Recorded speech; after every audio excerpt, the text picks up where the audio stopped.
So dear students, now we are going to switch on our DC series motor for the load test. Okay. For this, if you look through this one in the bottom of the table, we are having a MCB. Okay. From this MCB, we are going to offer the DC supply to the table. Okay. So now I am going to switch on the DC supply to the table. If you look through the table, now your table is receiving the DC supply. Okay. So this DC supply will now available on this knife switch. Okay, this is your positive and this is your negative. If I close this knife switch, automatically the supply will reach to the positive and negative terminal of the circuit. Okay, so already you know the circuit connections. Okay, let me simply explain. So the positive and negative supply is directly connected across the voltmeter, and the positive supply is connected to the motor through the ammeter. Through the ammeter, it was passing via the 2-point starter. Okay, so now current is passing via the 2-point starter to the motor, and your motor, as we already know, this is a series motor. So what we are doing is the series winding will be connected in series to your armature. Okay, so the supply positive is received by the F1 of your series winding, and F2 is connected in series to your armature. Hence A2 armature of the machine is connected to the negative supply of your DC supply. Okay, now I am going to apply the DC voltage to my motor, and I am going to operate my 2-point starter. As already I told you that you are going to apply a part of load to the motor. This load is to be such that it should never allow the brake drum of the motor to rotate in free hand. Okay, that is the requirement on here. Okay, so when we switch it on, okay, I am going to switch it on at now. So if you look through, I am going to close the DPST switch. So for that, while closing and opening, we have to do it by fast. So now I was closed my DC supply. So if you look through your voltmeter, now your voltmeter will receive the input supply given to the motor through the starter. Okay, so if you look through this one, this is our 2-point starter. Okay, this is our 2-point starter. So we are going to operate this 2-point starter to start the motor.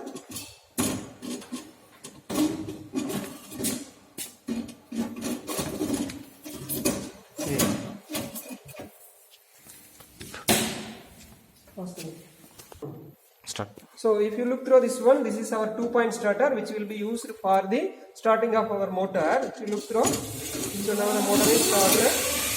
So if you look through this one, okay.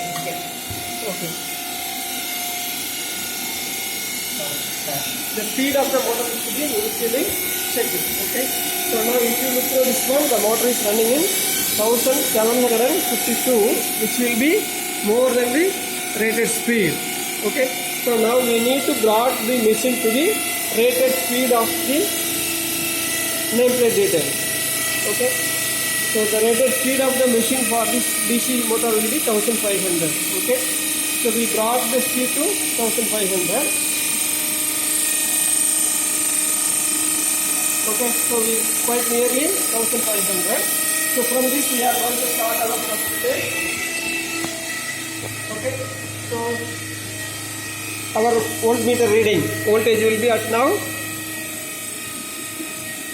188. So I mark the value as 188, and current for the motor will be, so we connected in 30 ampere.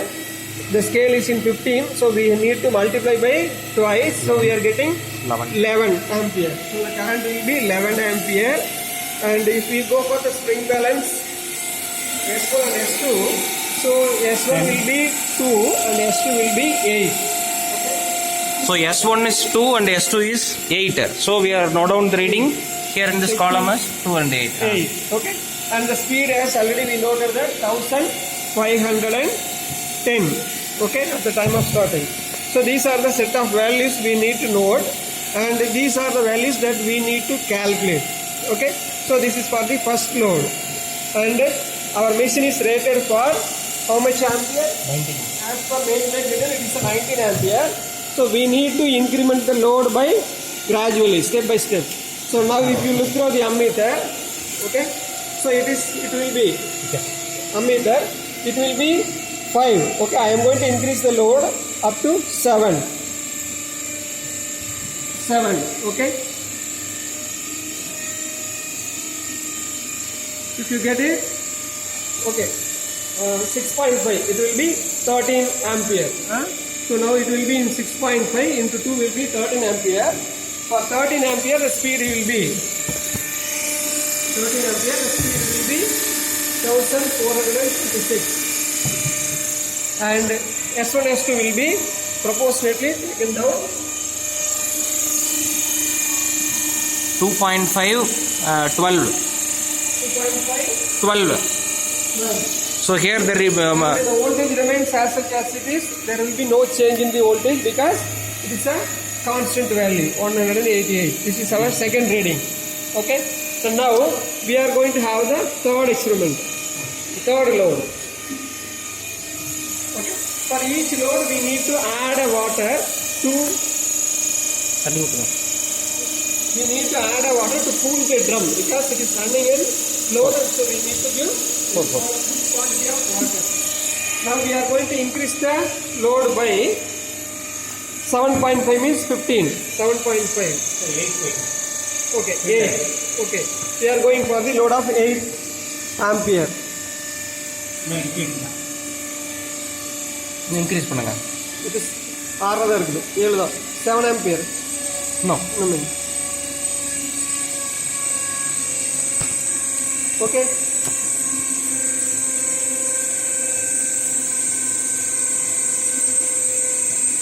Okay. So now machine will be in 8 ampere. So for 8 ampere, the respective 8 means 16 ampere. For 16 ampere, the respective S1, S2 is to be. The value of S1, S2 will be 417. 417. And the voltage is 234. 234. Okay. So now we nearly reached to the speed load of 16 ampere. So there is one more possibility. We can go for the another one reading of 19. 9. So when you put 9 ampere or set 9 ampere, automatically it will be 18 ampere. Nearly 98% we are going to load. Okay. So now it will be. The current will be 18 ampere. Voltage remains as such as it is of 180. 180. Spring balance reading 522. 522. Speed 1064. And for all the 4 tests, we tabulated the current. We tabulated the voltage, current, S1, S2 and speed. And for these 4 values, we need to calculate these 2 or these 4 parameters to get the efficiency. Okay. So when we want to switch off the motor, there is no possibility for us to switch off the motor by no load. Okay. So we are going to reduce the load to a particular value and we are going to switch off the DPST switch, and the starter is now getting released and the MCB is also tripped off. All the things are we are going to switch off to bring the motor to the normal condition. Thank you. Yes, so you can able to measure the radius of the brake drum. That is essential to calculate the torque, okay, by using your scale, right? In the center point, okay, if you measure, okay, normally you will get around 21.5 centimeter. Okay, so you have to convert that into meter. Okay, then you have to use that to calculate the torque, right? So and also so that is a one method. With the help of scale, with the help of the diameter, you can able to find out the radius. Okay, so the measured one is 21.5 is actually a diameter. Okay, so radius is normally used for calculation. You have to divide that by 2, right? You know that, right? So and also there is another one method. Okay, with the help of a circumferential length also you can able to calculate. So how to do that? If you take the wire and you just warp around it, okay, you can able to measure the length of the wire. Okay, so from that length, okay, you know that circumferential length is equal to 2 pi r. Okay, so okay, with the help of wire, okay, you just warp around it. Okay, Okay, exactly. Okay, this wire which will give you the, okay, so circumferential length. So you know this length. Okay, you know the formula for the circumferential length, 2 pi r. Okay, from that radius can be calculated. Okay, so that is essential to calculate the torque. Okay, let's we see the calculation. Okay, so here you have a 2 pi r. Okay, circumferential length you measured. Okay, so r is equal to circumferential length divided by 2 pi. If you substitute, you will get the radius of the brake drum. Okay, now you know the radius of the brake drum. Okay, now we see the one by one calculation, how to do that. Okay, first one you have to calculate the torque. Okay, torque at this particular condition. Okay, so you have an expression for a torque. Torque is equal to S1 difference S2 multiplied by radius of the brake drum multiplied by 9.81 Newton meter. Radius of the brake drum already you have calculated.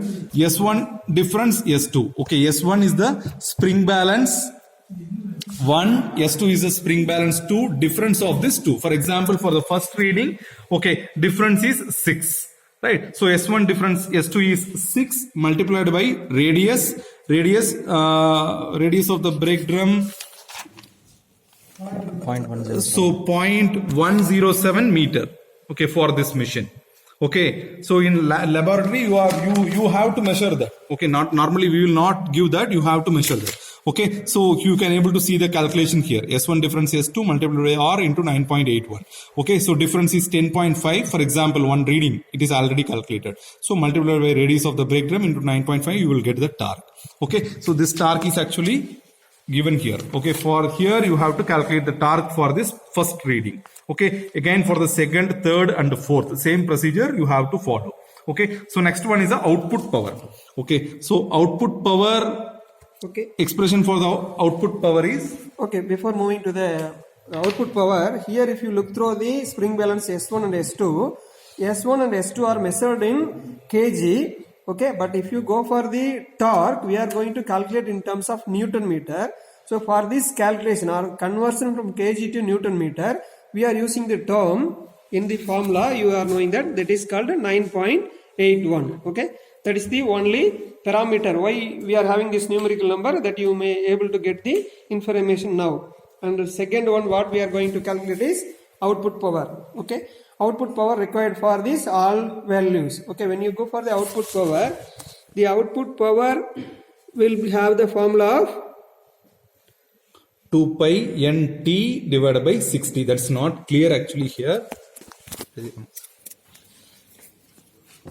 It can be written as P out is equal to 2 pi nt by 60 and its unit is watts, where 2 pi is constant and n is the speed of the machine, so and t is the torque and 60 is the constant. So already you calculated the torque. Okay, speed already you measured. For each reading you can able to find out the output power. So you can able to calculate the 4 different output powers at the different load condition. Okay, then you can able to calculate the input power. So input power is nothing but product of voltage and current. Okay, voltage multiplied by current, which will gives the input power. Right, so now you can able to calculate the 4 input power here. Okay, you know the output power, you know the input power. Output divided by input multiplied by 100, which will gives the efficiency. So you can able to calculate the efficiency of the machine. Right, so now based on this testing, okay, you are calculated the torque, you know the speed, then you can able to calculate the input power, output power. Finally, okay, efficiency of the machine under a different load condition you can able to calculate. Right, so based on all this parameter, you can able to draw the characteristics of the machine.